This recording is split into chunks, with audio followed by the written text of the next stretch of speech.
More mandatory evacuations in the Dixie Fire. This is new video just in from Plumas County Search and Rescue showing flames in Greenville. This is just south of Lake Almanor. The community was told to evacuate last night, all as firefighters are facing more difficult of a firefight. And listen to this, around 7 p.m. tonight, the entire community of Chester was told to leave their homes. That's on the northern end of Lake Almanor. Other communities around the lake were also told to leave immediately.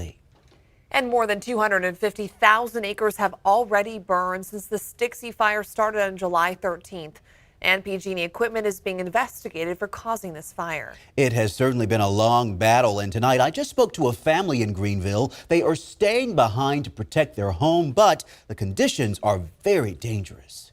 We just lost power about 3.5 hours ago in the entire Indian Valley, and they didn't call, they didn't do anything. There was no warning or anything. They just pulled the plug. How's your wife doing? I was emailing back and forth with her yesterday, and she was just saying you all had just come off of a 10-day evacuation, and now this.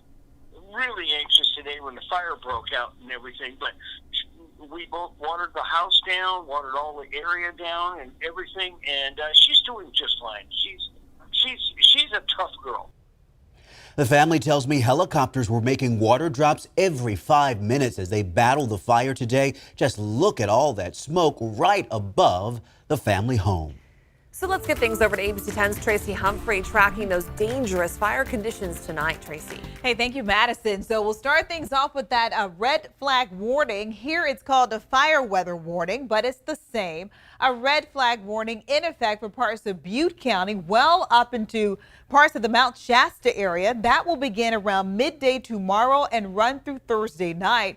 The concern is exactly where that Dixie Fire is located. We could be looking at winds gusting up to 35 miles per hour, very low relative humidity. We are talking about the opportunity for a long range event, about 19 hours of looking at low humidity, strong winds, as well as dry fuels. That's the concern. We also have a fire weather watch. Now, this is going to be for the South Lake Tahoe area, also where they have the Tamarack fire currently. That means we're also looking for an opportunity again for high fire conditions for those areas here with this shading. And that's going to be for late Wednesday night until Thursday evening.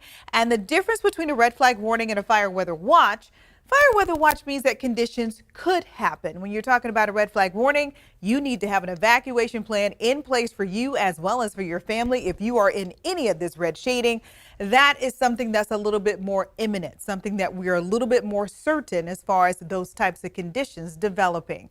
Today was a hot day, 100 in Sacramento, 102 in Marysville, 101 in Oroville, 97 in Stockton. And it's cooling down a little bit outside, but more heat is still in the forecast. We'll take a look at your 10-day in just a few moments.